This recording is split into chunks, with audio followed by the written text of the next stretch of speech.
राधे कृष्ण राधे कृष्ण। 41वां सूत्र। यह जीवात्मा का कर्तापन परमेश्वर से ही है, क्योंकि श्रुति के वचन से यही सिद्ध होता है। यह जीवात्मा का कर्तापन परमेश्वर से ही है, क्योंकि श्रुति के वचन से यही सिद्ध होता है। बृहदारण्यक उपनिषद में कहा है, जो जीवात्मा में रहकर उसका नियमन करता है वह अंतर्यामी तेरा आत्मा है।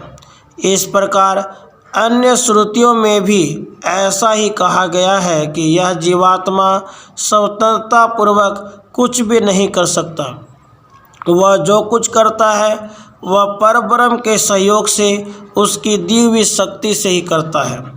गीता में भी कहा गया है, जीव का कर्तापन ईश्वर अधीन है, किंतु अहंकारवश वह अपने को कर्ता मानने से वह कर्म फलों का भोक्ता हो जाता है। 42वां सूत्र।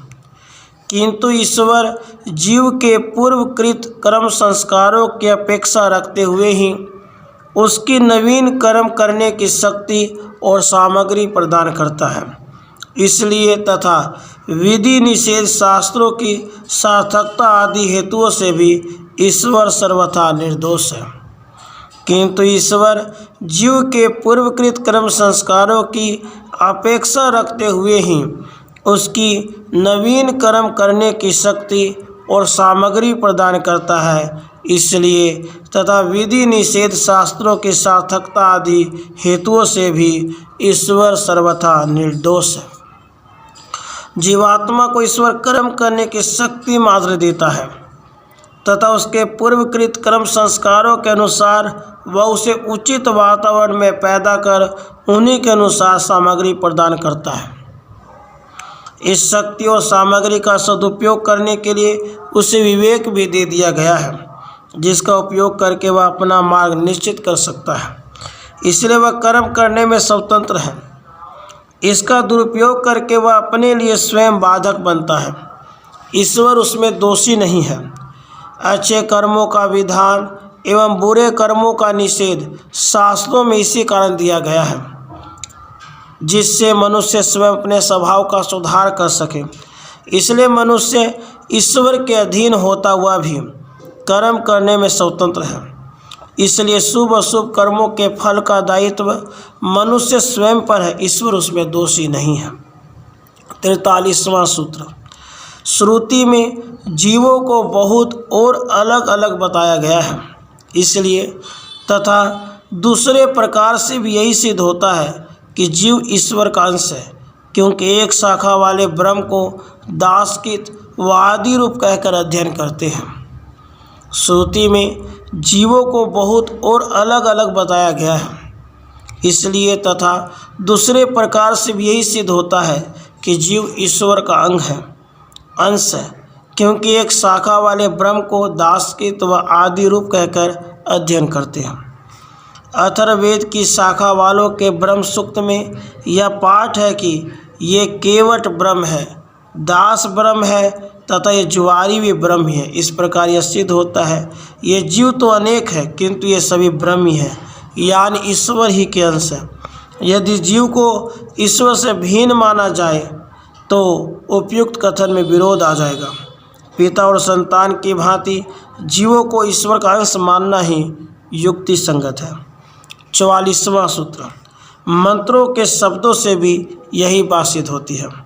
मंत्रों के शब्दों से भी यही बात सिद्ध होती है। छांदोग्य उपनिषद में कहा गया है, समस्त जीव समुदाय उस ब्रह्म का एक अंश है और उसके 3 पाद अमृत रूप दिव्य हैं। इस प्रकार जीवों को ईश्वर का अंश बताया गया है। 45वां सूत्र।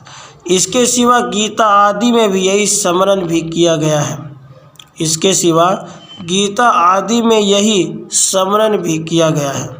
इन मंत्रों के सिवा गीता में इसका अनुमोदन किया गया है कि इस जीवलोक में यह जीव समुदाय मेरा ही अंश है। गीता में कहा गया है कि मैं अपनी शक्ति के किसी एक अंश से इस समस्त जगत को भली भांति धारण किए हुए स्थित हूँ।